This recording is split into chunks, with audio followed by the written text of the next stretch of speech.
The world is too small, our wisdom too limited, our time here too short to waste any more of it in winning fleeting victories at other people's expense. The Clinton Global Initiative, which brings philanthropists and CEOs together with nonprofits to make concrete commitments aimed at some of the world's toughest problems. Almost 10 years in, they have leveraged billions of dollars in assistance in more than 180 countries. CGI was designed to tackle big global challenges in bite-sized pieces, with the conviction that regardless of size or scope, our problems will yield to concerted action and innovative partnerships of individuals, NGOs, businesses, and governments. We have to now find a way to triumph together. All the problems that we face, from climate change to financial contagion to nuclear proliferation, are too complex and cross-cutting for any one government, or indeed for governments, to solve alone. Because we believe that ending hunger is not only possible, but it is both a moral and strategic imperative. Hillary Clinton is trying to shift the spotlight to global warming, the presidential contender unveiling her plans to combat climate change. Together with innovative partners from the public and private sectors, we're working to make homes, universities, and cities more energy efficient. We share a common future, and we are here to find common ground. Women must be empowered. It's classic Bill Clinton, by using his birthday to help the causes he champions, from combating climate change to obesity and even HIV/AIDS. Help bring new dignity and respect to women and girls all over the world. And in so doing, bring new strength and stability to families as well. We are trying to do something no one has ever done before. A new report today claims that the Clinton Foundation gives about 10% of its money that it raises to actual charities and the services that they offer. It has been reported you've made $5 million making speeches. The president's made more than $100 million. Well, if you have no reason to remember, but we came out of the White House not only dead broke, but in debt. 6 years ago, Hillary Clinton was about to become Secretary of State. Barack Obama had nominated her. Everyone knew she was going to be confirmed by the Senate, going to be confirmed easily. But there was a thought, there was a question, there was a doubt out there about a potential conflict of interest. The Clinton Foundation dropping its self-imposed ban on collecting funds from foreign governments and entities. And now the Washington Post reports total contributions to that foundation amount to $2 billion. There's a lot of money sloshing around. Everything is blurred, and it's not good. The questions scream out at me. What in the world happened with the foundation and these ulterior motives and this money and the email server? I'm sorry. Those scream out at me. The amount of schmoozing involved and crossing lines and one person putting money in a foundation and then Clinton getting unbelievable amounts for his speeches, contracts going one way or another, it's not good. I look forward to working with all of you, particularly the appropriators. We have a lot of work to do, and it is such important work that lies ahead.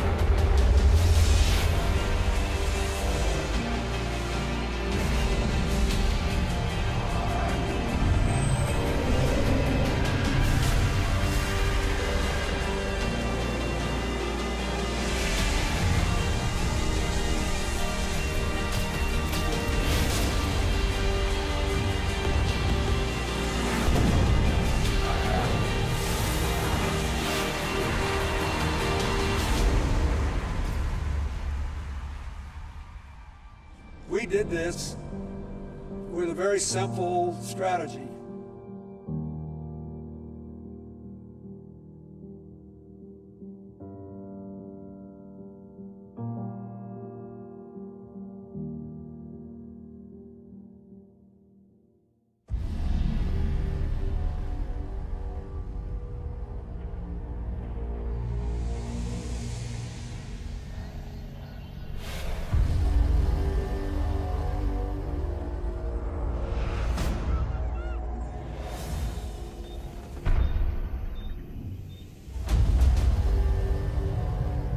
Africa is a continent that has been a chamber of horrors for decades.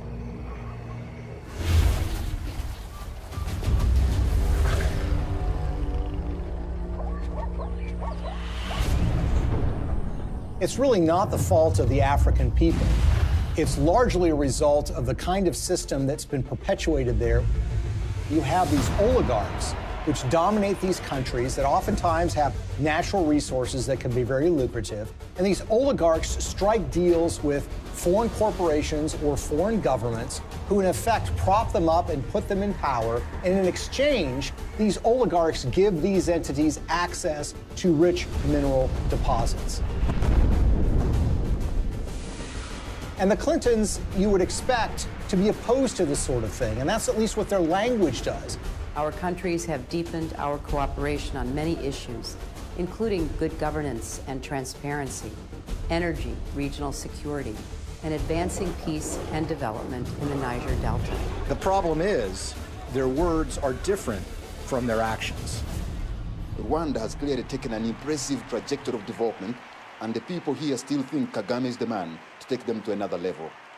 President Paul Kagame has walked all around the crowd, thanking the people for electing him unopposed as chairman of the RPF or president of the RPF for another 7-year term. But his critics say that far from entrenching democracy in Rwanda, he's actually eroding it by silencing his opposition.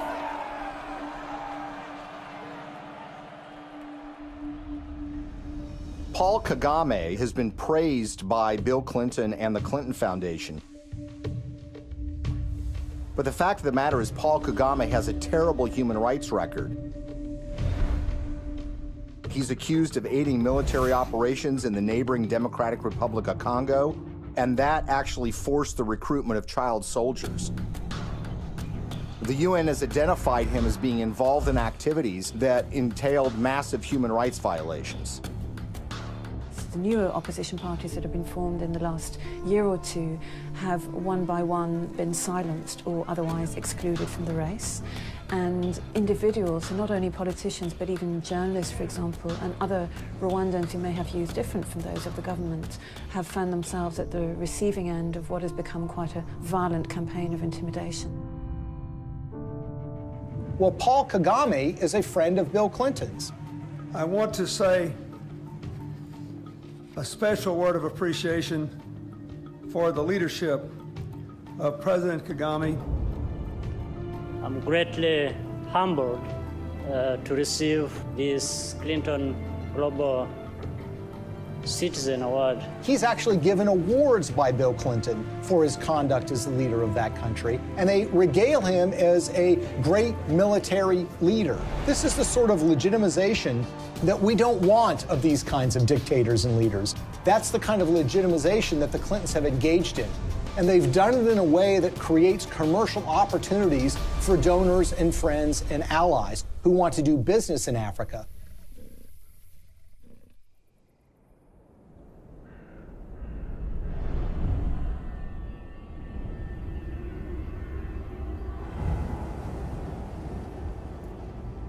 Business in Africa means you're dealing with dictators who are going to give you access to, say, mineral rights or oil drilling rights, but you're going to have to pay them off. The Clintons partner with foreign entities who want access to Africa, and specifically mining companies or energy companies who need to get concessions for access to oil or natural gas or the rights to mine for gold.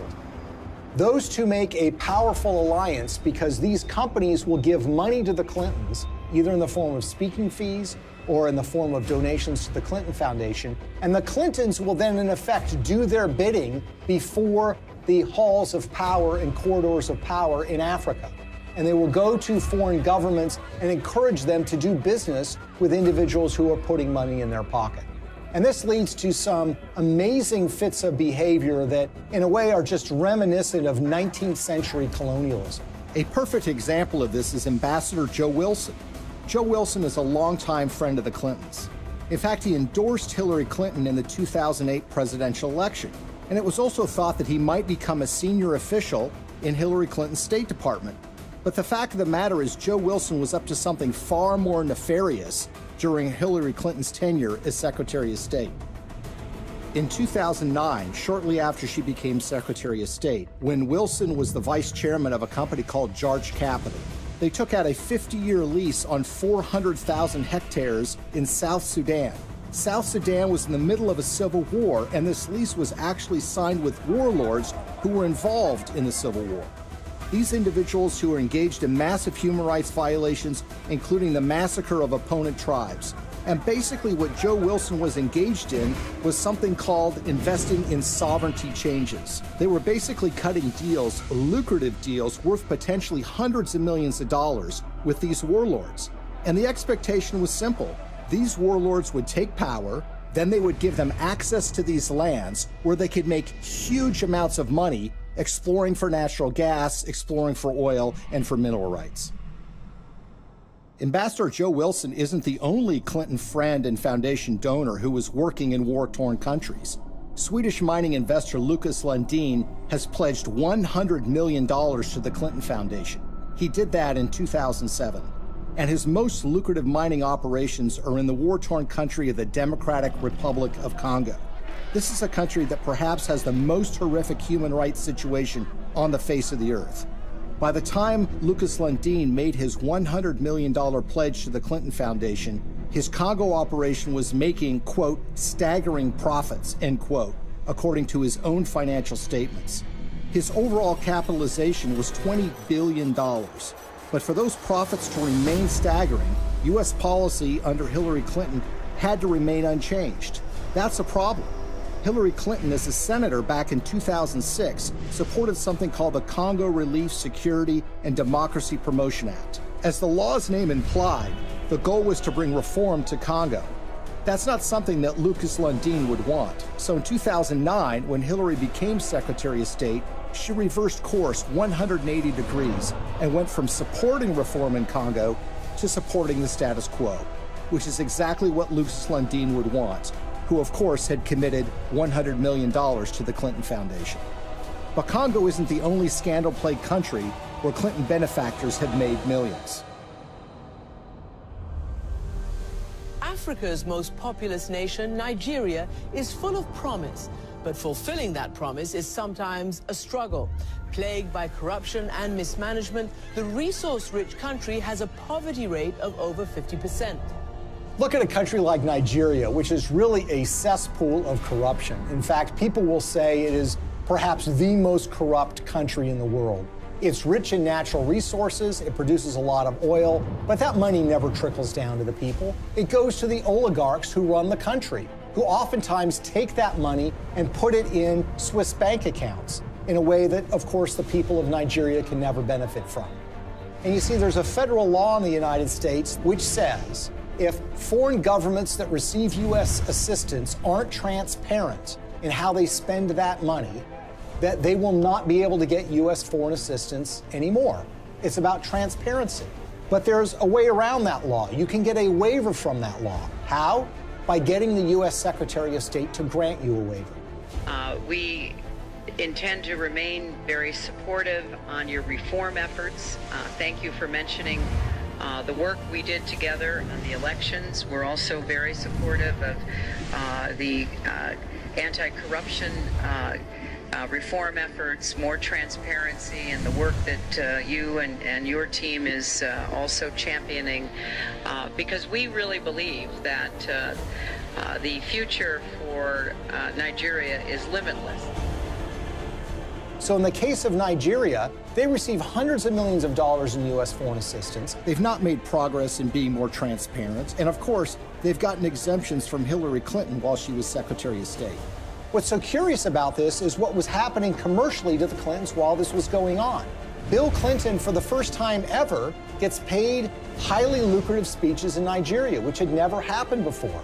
In fact, he gets paid to do 2 speeches for $700,000 apiece by a businessman in Nigeria who just happens to be close with the president of that country. Keep in mind, by the way, that his normal speaking fee is less than $200,000 a speech. So this was an enormous payday for Bill Clinton. Okay, now we'll begin the panel.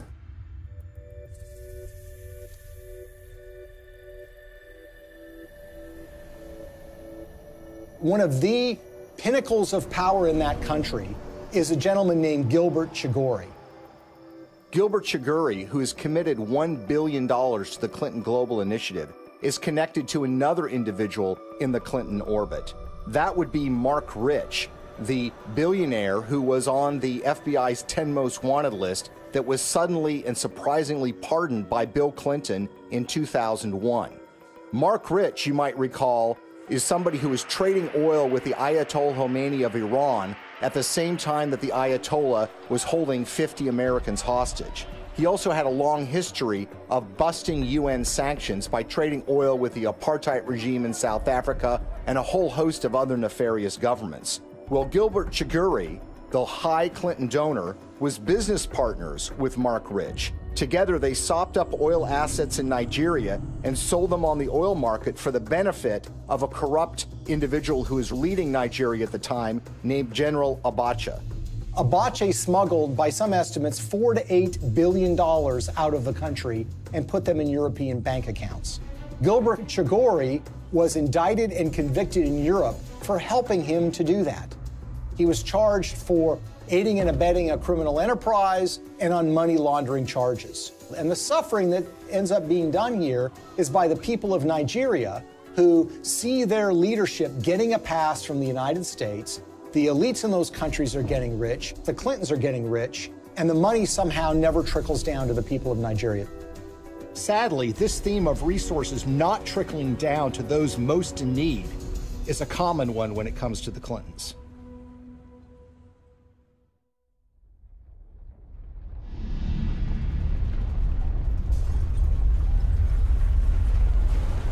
As we told you at the start of tonight's program, a major magnitude earthquake has hit the island of Haiti in the Caribbean. The quake measured around 7 points on the Richter scale, and its epicenter fell just 10 miles from the capital, Port-au-Prince.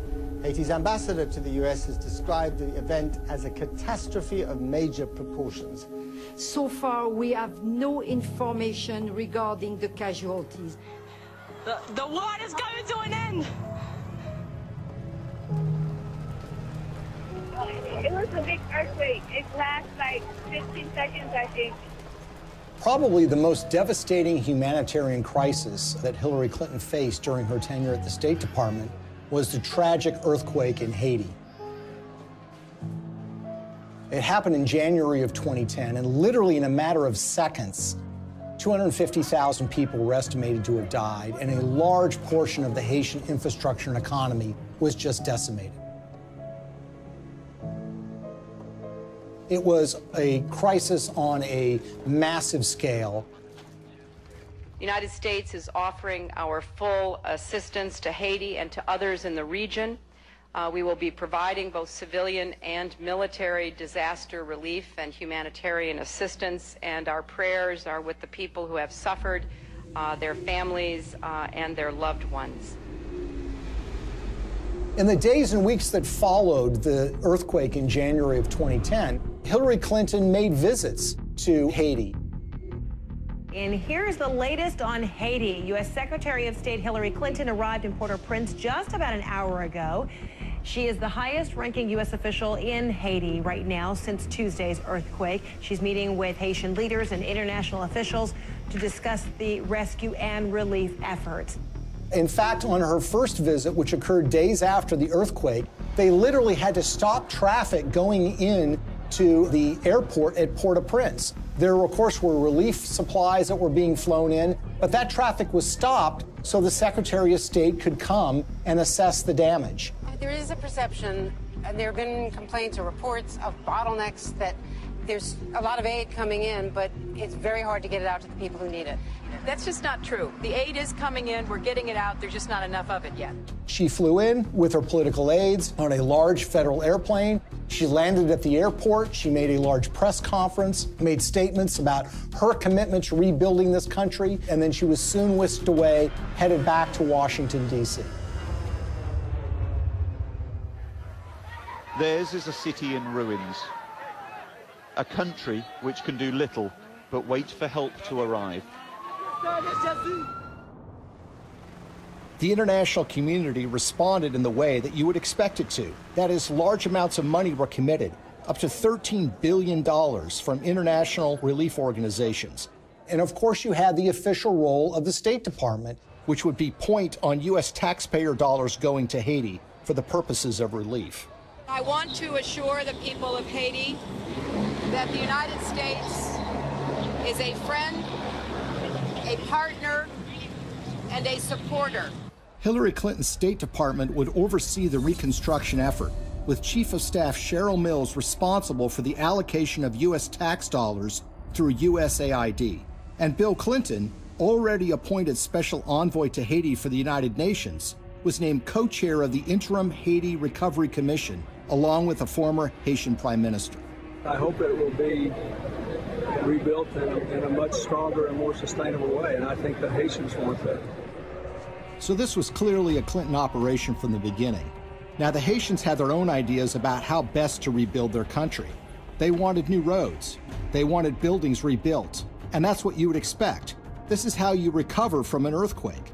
The problem is that the Clintons had their own agenda, the interests of major donors who had a vested interest in spending that money in Haiti in ways that would benefit them. And so you immediately had this clash between the Haitians and the Clintons. And Haitians complained almost immediately that they were shut out of the decision-making process, that it was really Bill Clinton and a few of his friends that were calling the shots in the IHRC.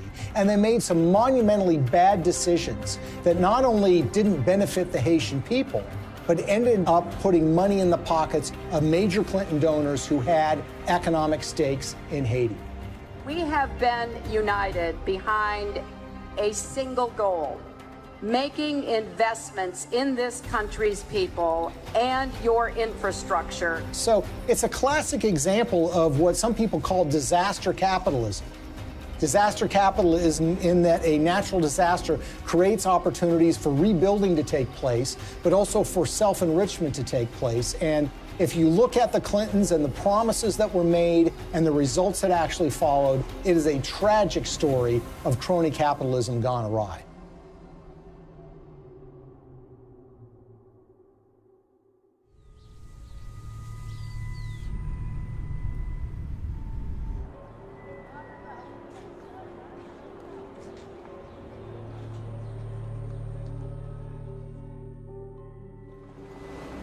The single largest relief project that the United States committed taxpayer dollars to, $124 million to be exact, was a project called Caracol, a textile factory that was built in the northern part of the country that was supposed to create some 60,000 jobs and was supposed to create tremendous economic growth. There's a problem here already. You see, the earthquake affected the southern part of Haiti. The northern part of the country was entirely unaffected. But who were the beneficiaries of this? Companies like Gap, Target, and Walmart, to name a few. The Caracol factory was built, but it didn't create 60,000 jobs. It created barely 5,000 jobs. But the major American companies who got textiles tariff-free, made at low wages, benefited enormously. And the end effect on the Haitians was very, very minimal.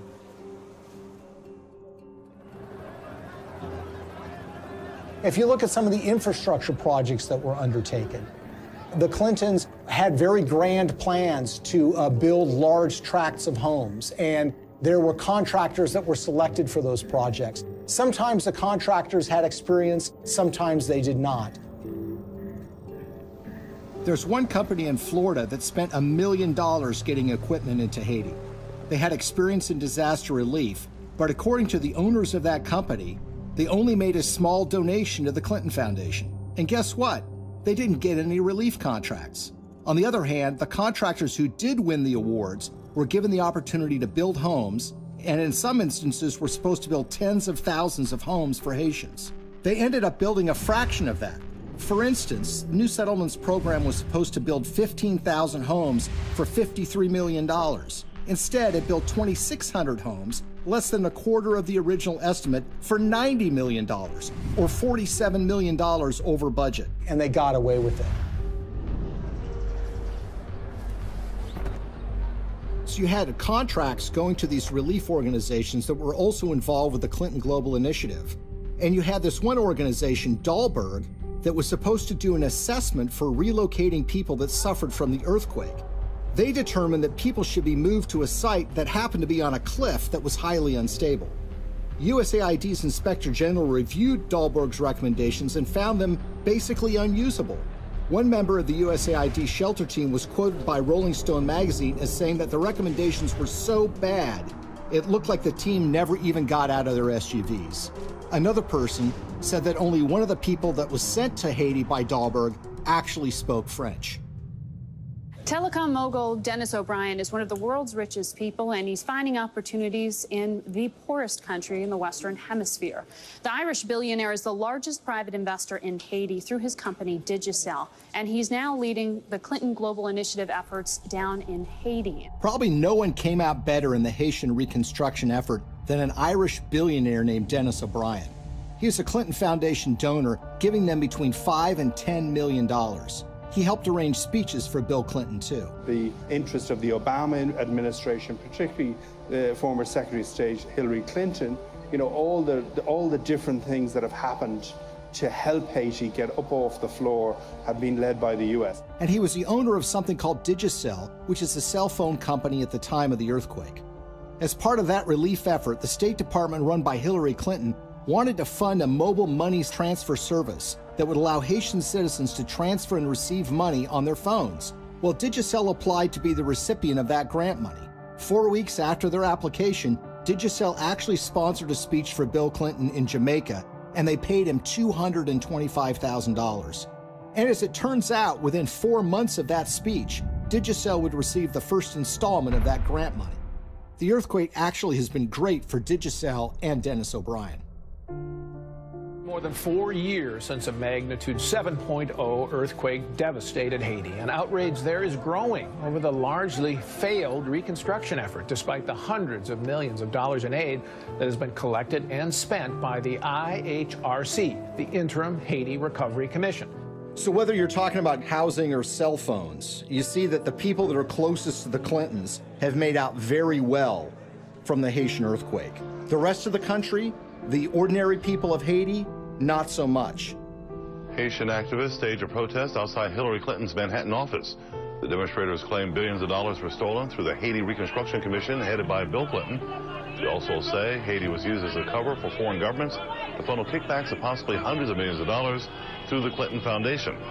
They say it was done in exchange for favors that Hillary was doing for them as Secretary of State. The tragedy is we had an opportunity to rebuild in a way that would give the people of that country hope. Sadly, that opportunity was squandered, and what took place, rather than rebuilding Haiti, was the self-enrichment by friends of the Clintons.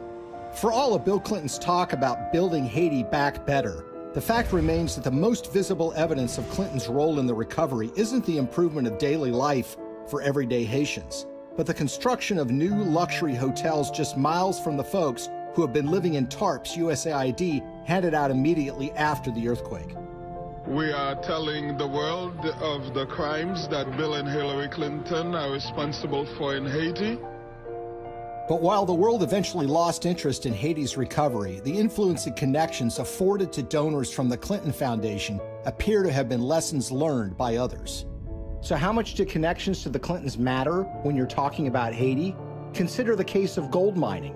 The government of Haiti had not granted a gold mining concession in 50 years. They decided to do so during the reconstruction of their country, which was being overseen by Bill and Hillary Clinton. What company did they select to get this gold mining permit? A company called VCS Mining. VCS Mining had very little experience in gold mining, but what did they have? They had connections. Shortly after they got that concession, someone joined their board of directors. It just happened to be Tony Rodham, brother of Hillary Rodham Clinton. It was a true disaster that followed the earthquake, which was the natural disaster. This was the man-made Clinton-caused disaster in relief that led to the wasting of enormous sums of money, the enrichment of elites that were friends with the Clintons, and the Haitians were left in a situation where their life was really not much better than it was the day after the earthquake happened.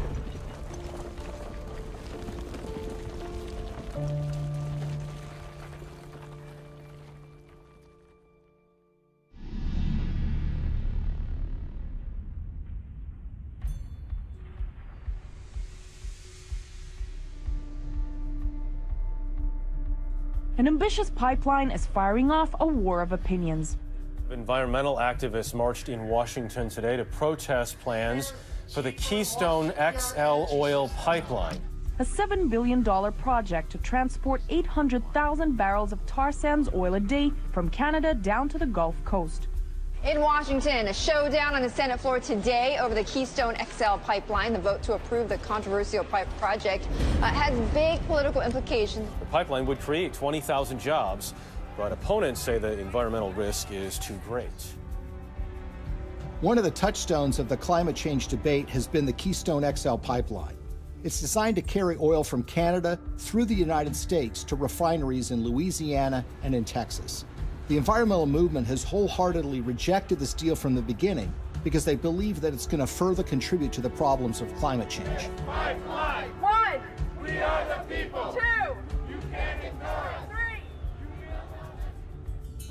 Now, you would think that the Clintons would be opposed to the Keystone XL pipeline deal because of those concerns. And perhaps they might be, except for one or two problems, or should I say 1 or 2 million problems. You see, when Hillary Clinton became Secretary of State in late 2008, there was already an issue related to the Keystone XL pipeline sitting on her desk. She was going to have to sign an environmental and economic impact statement and decide whether the Keystone XL pipeline should go forward.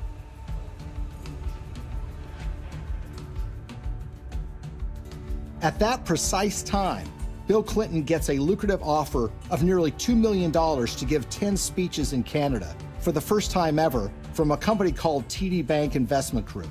He gave the last speech in May of 2011.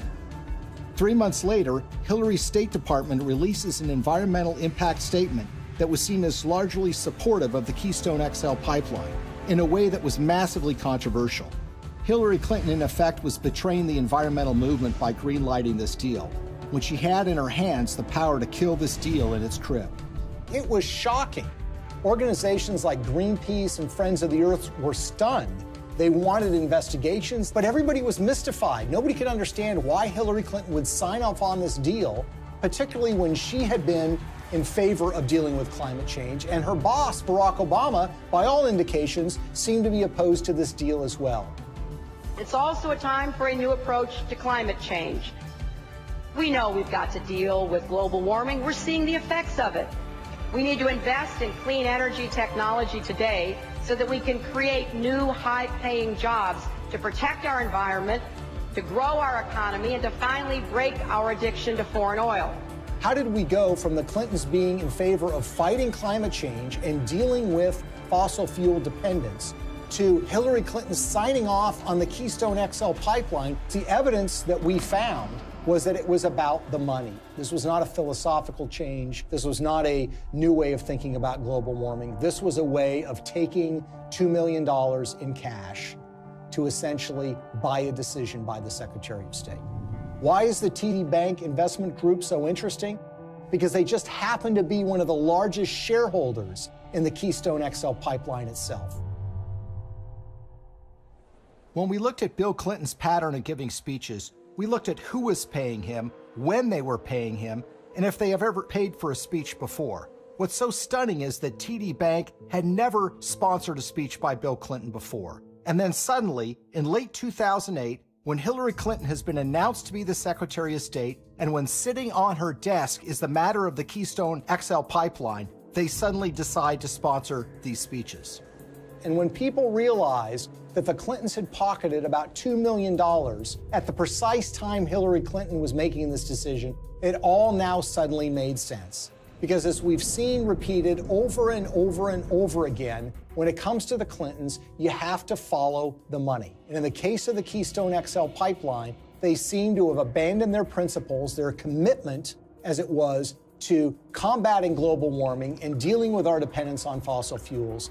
They jettisoned that when $2 million showed up and suddenly came out in favor of the Keystone XL pipeline.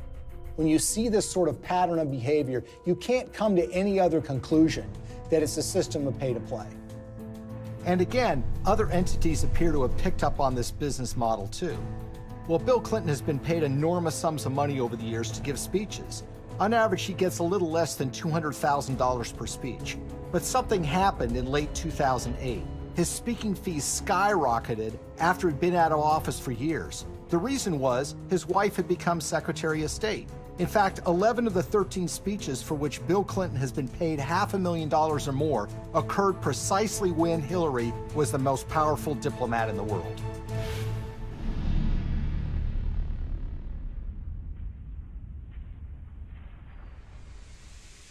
You will never contribute to an organization that will give you a higher probability of having your good intentions turn into real positive changes in other people's lives.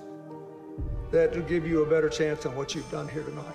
His single biggest speech payday came from the Swedish telecom company Ericsson, and it's a very, very unusual and troubling story.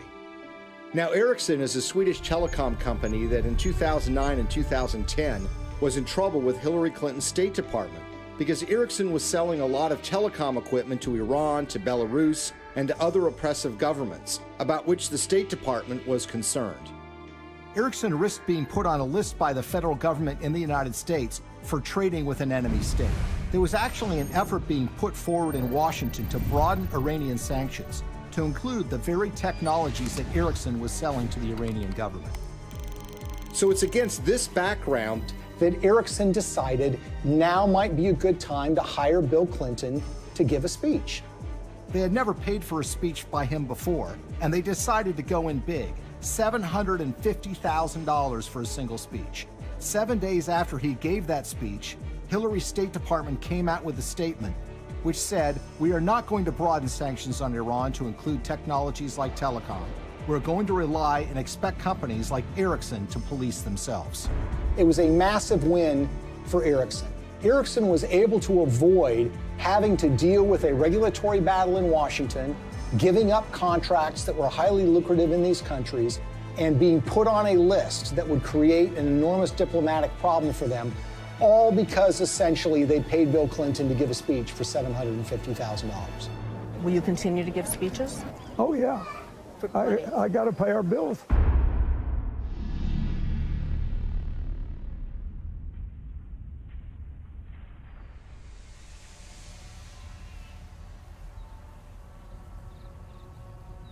So the question is, why do we see the Clintons reversing decades of policy positions that they've held so closely on issues like human rights and environment? And a big clue comes from the folks that are giving the Clinton Foundation literally tens of millions of dollars. And one, if not the biggest donor to the foundation, is a Canadian named Frank Giustra. Giustra is in the mining business, hardly something you'd call environmentally friendly. And he has interests all over the world. And he used his relationship with the Clintons to benefit those interests, regardless of the environmental concerns. A great example of this is what happened in Colombia. What's so interesting about the relationship that the Clintons have with Frank Giustra is they tend to show up in these foreign countries together at the same time. Frank Giustra's made billions of dollars over the years in the so-called penny stock market in Canada, which is highly open to manipulation. He's been very successful in this area. Now, the Vancouver Stock Exchange is not like the New York Stock Exchange in the United States. This is a stock market or an exchange that is dominated by penny stocks, made up of a lot of natural resources stocks. It's sort of the wild, wild west of investing. It's called Dodge City sometimes. And the reason is because there's a lot of speculators, there's a lot of misinformation that's put around, and there are a lot of mining companies that don't really have any assets, but will proclaim to have gotten the rights to some lucrative gold mine, let's say, and then they send that news out to the public in the hope that it will lead to a flood of people buying the penny stock so the shareholders can sell their assets.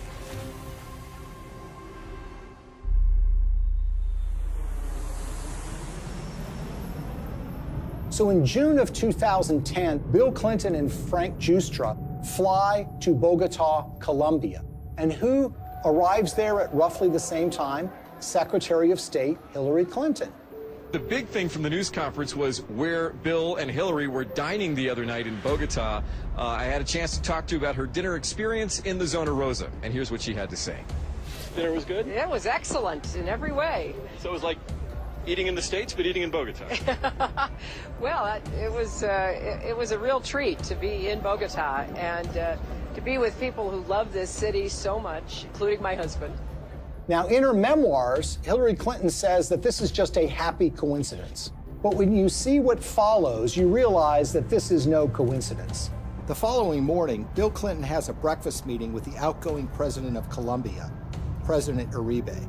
Then, like a tag team, Secretary of State Hillary Clinton has a noon lunch meeting with him, and she grants him several favors, including technical agreements that the Colombian government wants. In the days that follow, something dramatic happens. Frank Giustra has 3 companies that get major concessions from the Colombian government: Pacific Rubiales, Petroamerica, and Prima Colombia Properties.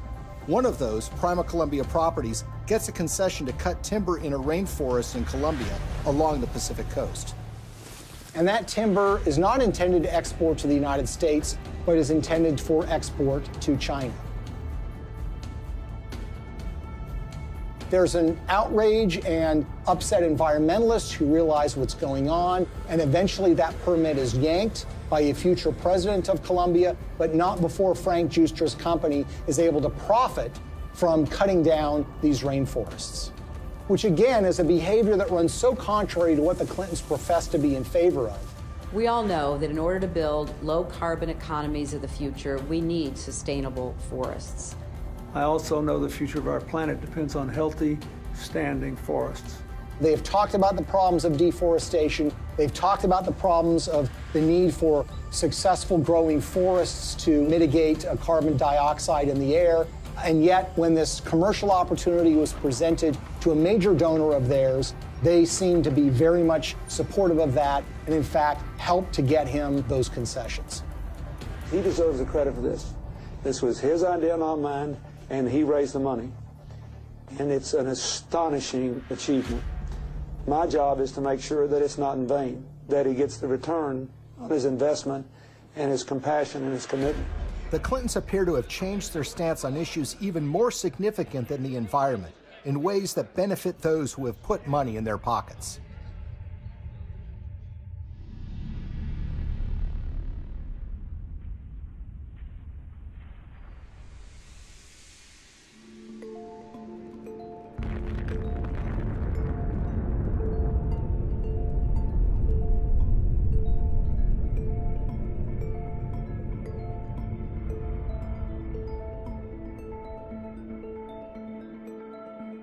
I represent a president and a country committed to a vision of a world without nuclear weapons and to taking the concrete steps necessary that will help us get there.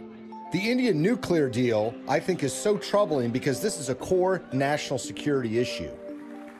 One of the signature achievements in foreign policy for Bill Clinton was pushing the Test Ban Treaty and the Non-Proliferation Treaty. Today in New York, the United Nations General Assembly voted overwhelmingly to adopt the Comprehensive Nuclear Test Ban Treaty and open it for signature later this month. The NPT has been sort of the holy grail when it comes to nuclear disarmament, something that the Clintons have been supportive of, not just for years, but for decades. That was all thrown asunder in 1998 when the Indian government tested nuclear weapons underground. India's action threatens the stability of Asia and challenges the firm international consensus to stop all nuclear testing. These were tests that truly shocked the world. Even the CIA was not aware that these tests were about to take place. Clinton's reaction was volcanic. He felt betrayed by the Indian government, and as a result, he imposed sanctions on India, essentially saying, you're not going to get access to U.S. nuclear technology until you sign the NPT, the Non-Proliferation Treaty. In 2005, the Indian government wanted to get these sanctions lifted. Not only do they have an interest in expanding their civilian nuclear base, they live in a neighborhood where some pretty tough customers and rivals have nuclear weapons themselves. First of all, you've got Pakistan, which is right next door, which is widely believed to have nuclear weapons. And then you have China, a longtime rival of India, which has a nuclear arsenal. The Clintons said that they were in favor of giving the Indian government some access, but the problem is it didn't go nearly as far as the Indian government wanted. So in 2005, they started making donations to the Clinton Foundation.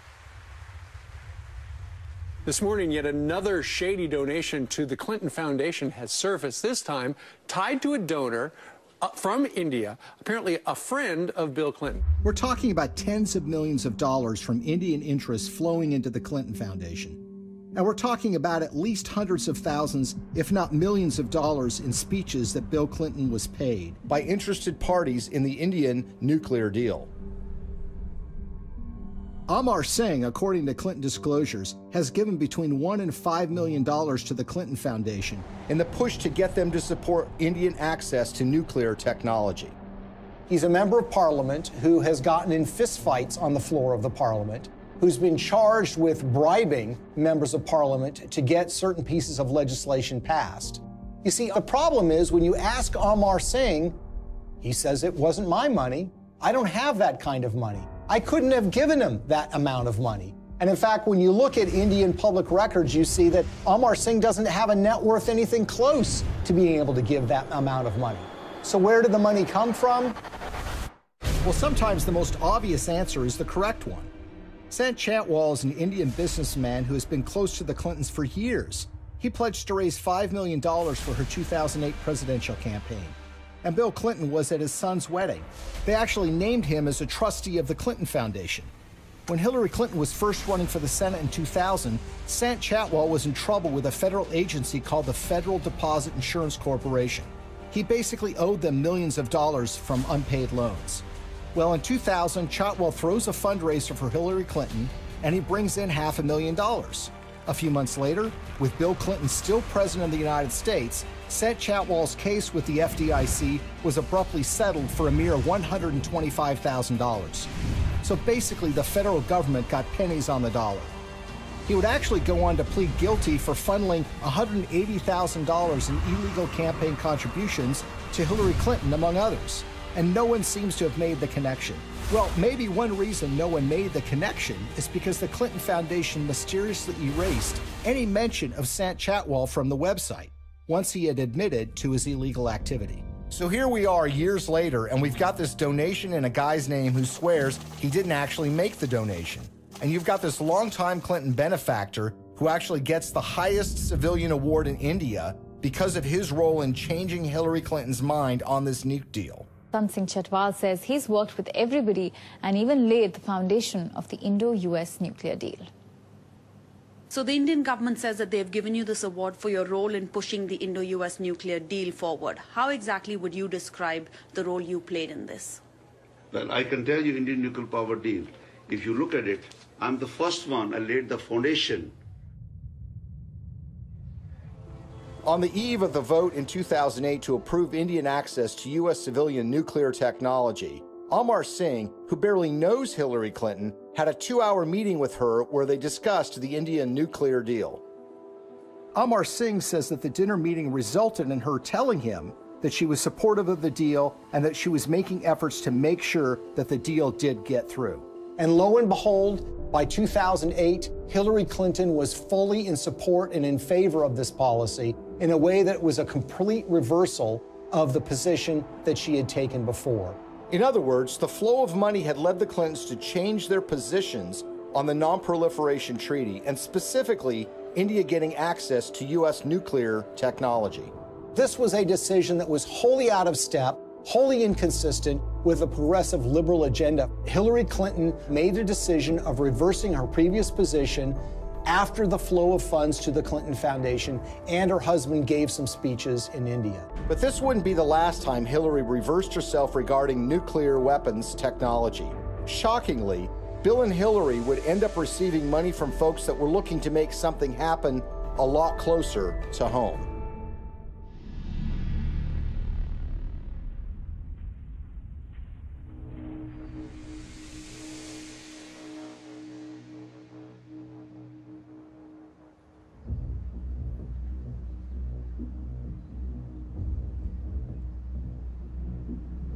I think the Russian uranium story is perhaps the most shocking and most blatant example of how the Clintons operate.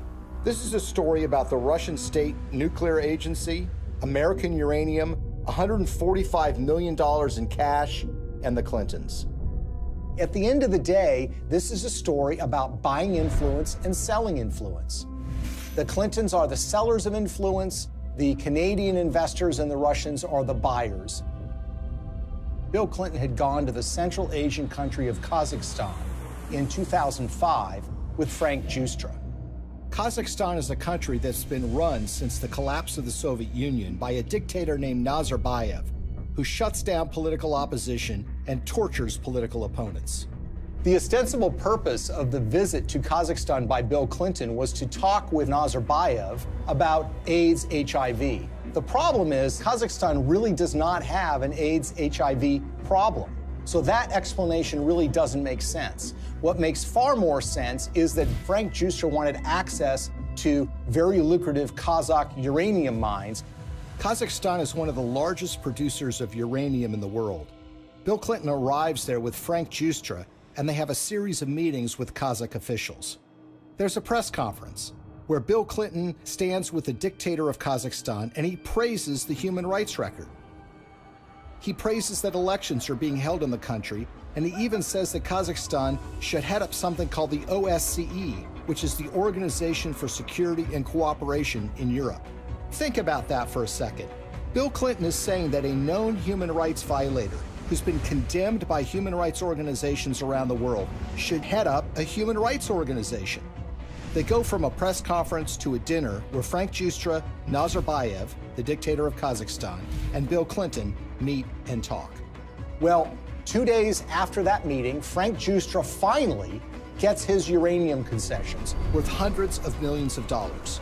A couple of weeks after that, Bill Clinton gets his $30 million from Frank Giustra, the first payment in what will become more than $100 million in pledges and commitments and donations made by Frank Giustra.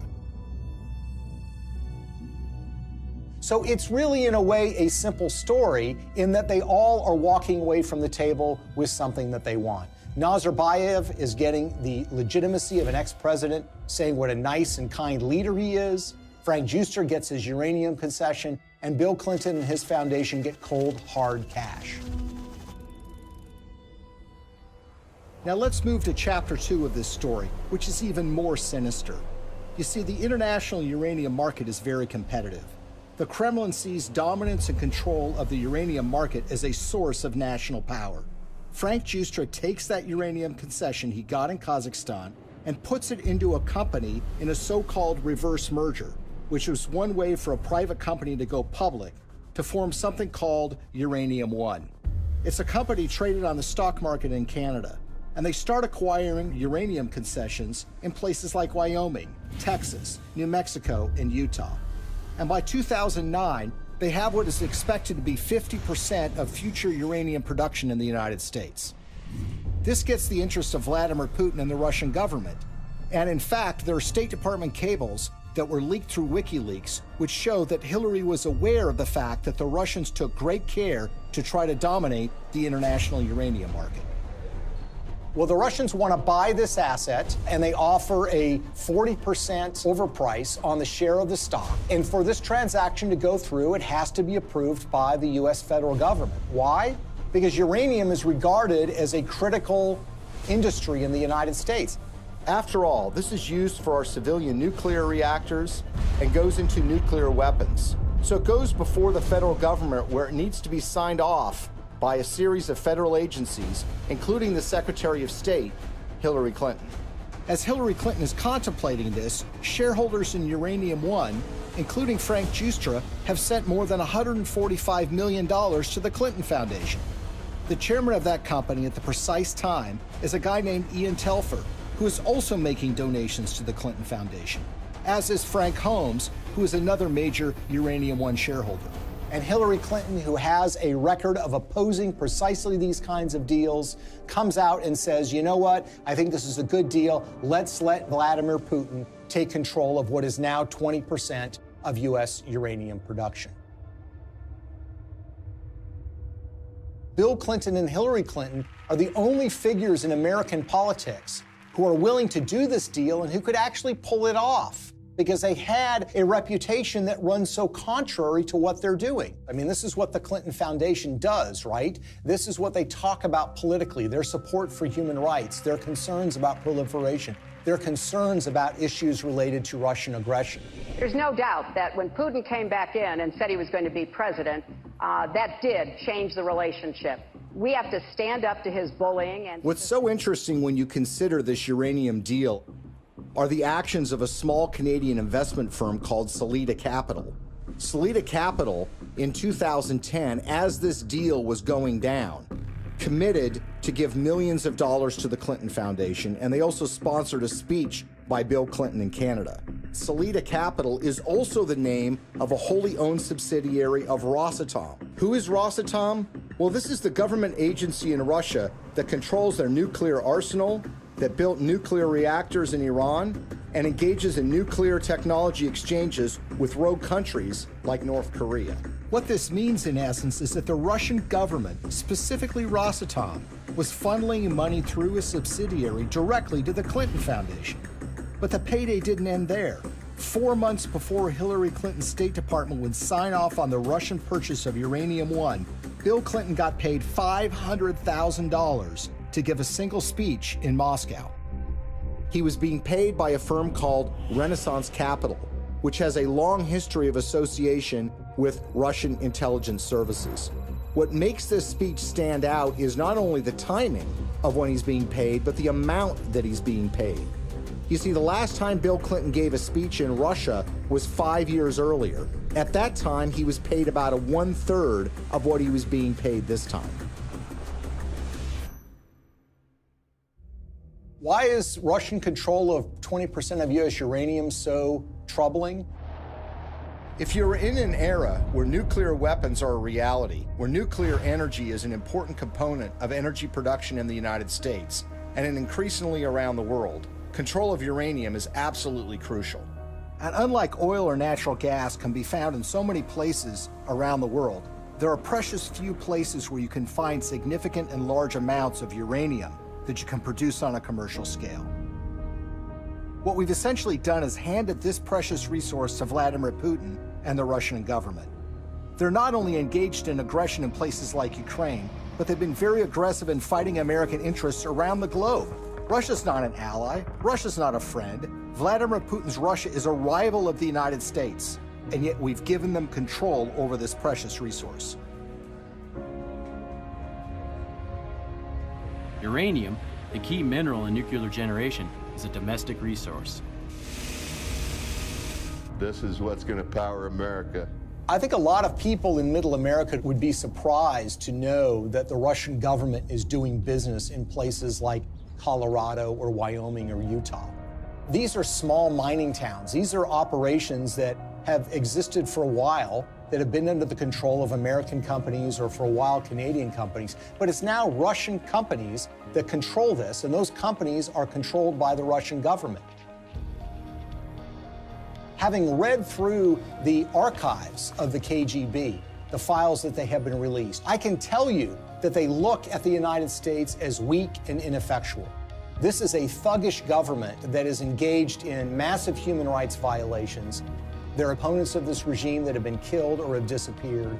There's been persecution of human rights organizations. There's been persecution of homosexuals. And it's shocking and stunning to me that there has not been more attention focused to this fact, that we have given this critical resource to somebody who is engaged in so much nefarious behavior. Greetings from Washington.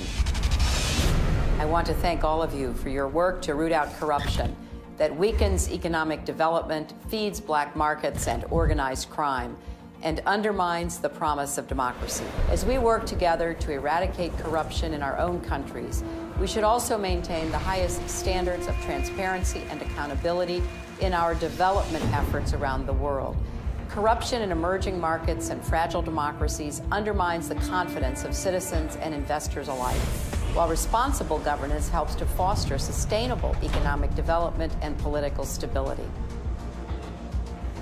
I believe in the oldest adage in American politics, which is follow the money. Enormous amounts of money have flowed to the Clintons, from foreign governments, foreign financiers, and businesses. Some of that money lands in their pocket.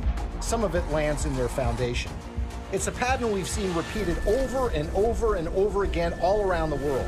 It's not a coincidence. Money exchanges hands and favors are done. Now Clinton friends and supporters will say there's no smoking gun. But look at American political history. People are convicted all the time for a pattern of behavior where, for example, they're engaged in insider trading on the stock market. So, for example, you have a foreign corporation or a foreign government that wants something from the State Department while Hillary Clinton is Secretary of State. They will make a large payment to the Clinton Foundation. That will be followed by favorable action on their behalf. If that happens 1 or 2 times, you might say, look, it's just a coincidence. But when you see the pattern recreated over and over and over again, you have to recognize that these events are connected.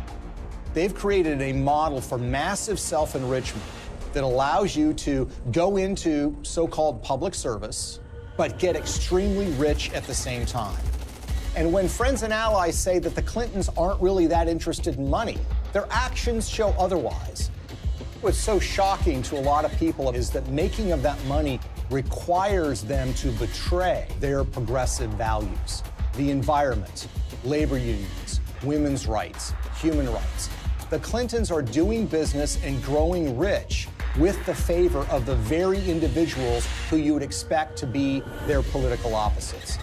For a very long time in American history, and probably still to this day, one of the worst things that could be said about you as a politician is that you are on the take from foreign interests. What the Clintons have essentially done is busted down the door and robbed the bank of that concept. So when people think of the Clintons taking foreign money, they think it's maybe an insurance company from Great Britain, or they think it's from a supermarket chain in Canada.